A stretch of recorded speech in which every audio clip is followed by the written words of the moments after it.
Dealings with the Dead, number 65. There was a couple of unamiable maiden ladies who had cherished for a long time an unkindly feeling to the son of their married sister, and whenever her temporary absence afforded a fitting opportunity, one of them would inquire of the other if it was not a good time to lick Billy. Mr. Macaulay suffers no convenient occasion to pass without exhibiting a practical illustration of this opinion that it is a good time to lick Billy. In Volume 2, page 292, Mr. Macaulay says, Penn was at Chester in 1687 on a pastoral tour. His popularity and authority among his brethren had greatly declined since he had become a tool of the king and of the Jesuits.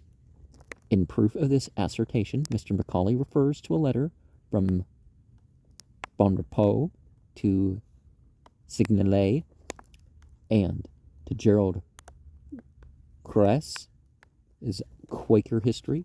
Let us see for ourselves what Bonrepaux says. Penn, chef de Quakers quan saat et très doles interet du roi de Angleterre et se fort de cri parmi que de son parte que il n'ont plus aucune confiance en lui. Now I ask in the name of a historical truth if Mr. Macaulay is sustained in his assertion by Bonrepaux.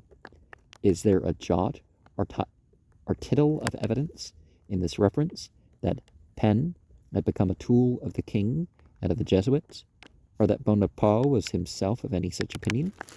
Let us next present the passage from Cross, Etiam quicere pennem non amplius ut ante ita amabant ac magnificabant quidem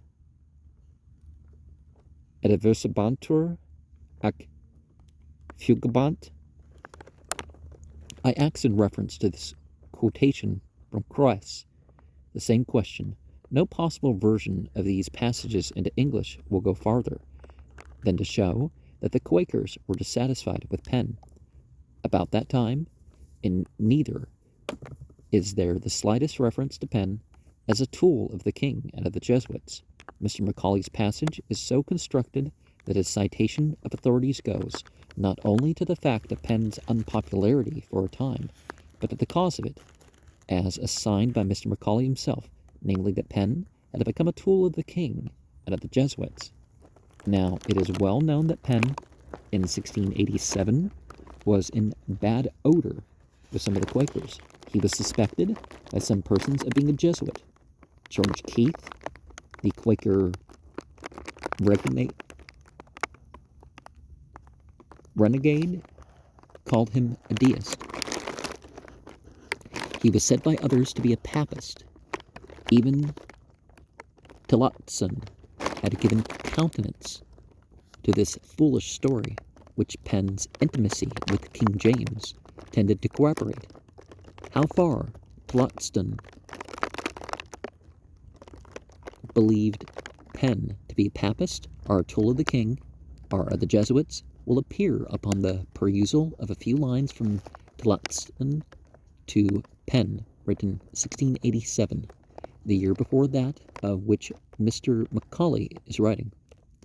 I am very sorry that the suspicion I had entertained concerning you, of which I gave you the true account in my former letter, hath occasioned so much trouble and inconvenience to you.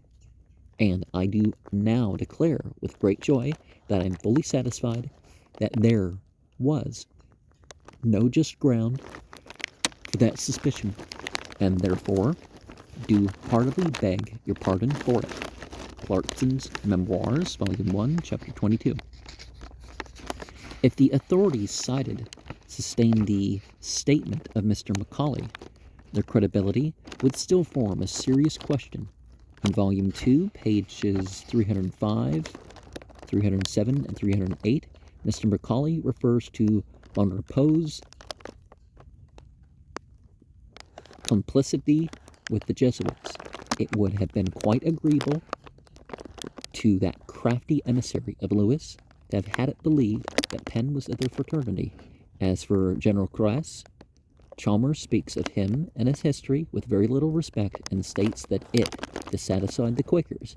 However this may have been, there is not a syllable in Gerald Croix's Historia Quakeriana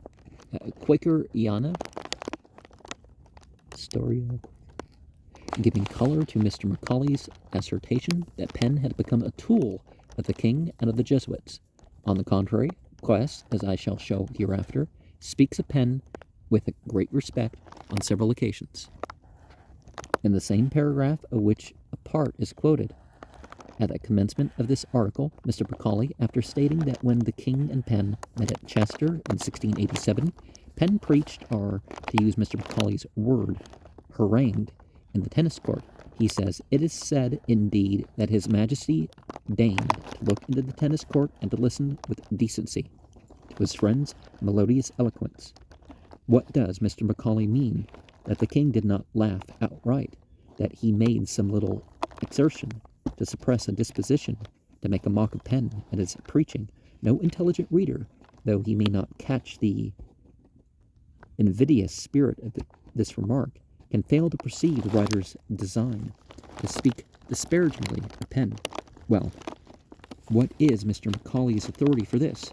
He quotes Cartwright's diary, August 30th, 1687, and Clarkson's life of William Penn, but without any indication of volume, chapter, or page.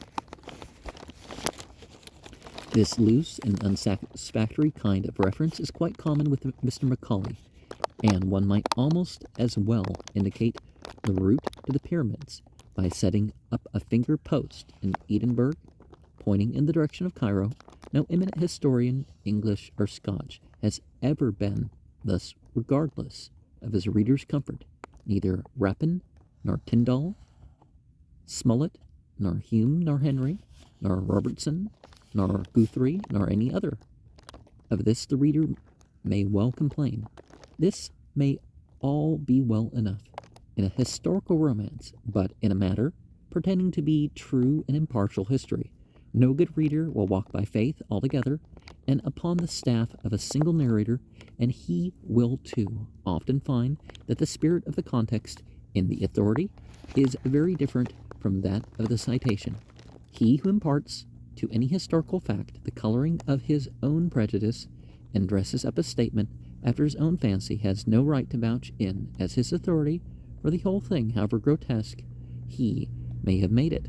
The writer who has stated the naked fact, if Clarkson said simply that the king had listened to Penn's preaching, Mr. Macaulay has no right to quote Clarkson as having said so in a manner to lower Penn, the tithe of a hair, in the estimation of the world, a fortiori if Clarkson has said that the king listened to Penn's preaching on several occasions with respect. Mr. Macaulay had no right to quote Clarkson as his authority for the sneering and ill-natured statement to which I have referred. This is not history, it is gross misrepresentation, and the more forcibly and ingeniously it is fabricated, the more unjust and more ungenerous the libel upon the dead. The reader, if he will, may judge of Mr. Macaulay's impartiality by comparing his words with the only words uttered by Clarkson on this point. They may be found, Volume 1, Chapter 23, among the places Penn visited in Cheshire was Chester itself. The king, who was then traveling, arriving there at the same time, went to the meeting house of the Quakers to hear him preach. This mark of respect the king showed him also at 2 or 3 other places where they fell in with each other in the course of their respective tours. This is the only passage which can be referred to in Clarkson by Mr. Macaulay to sustain his ill-natured remark, whose evil spirit is entirely neutralized by the very authority he cites. But there will be many who will rather give Mr. Macaulay credit for stating the point impartially, and few I apprehend who will take the trouble to look through 2 octavo volumes for a passage thus vaguely referred to without any indication of the volume, chapter, or page. This rude assault upon the character and motives of William Penn, Mr. Macaulay commences by saying to speak the whole truth concerning Penn is a task which requires some courage. It is becoming in every historian to speak the truth, the whole truth, and nothing but the truth. It certainly requires some courage. Audacity, perhaps, is the better word to present citations in French and Latin, to sustain an assertion which those citations do not sustain, and to refer to a highly respectable author as having stated that which he has nowhere stated. It may not be amiss to present my views of Mr. Macaulay's injustice more plainly than I have done. It is obvious to all that a fact, the same fact, may, by the very manner of stating it, raise or lower the character of him in regard to whom it is related.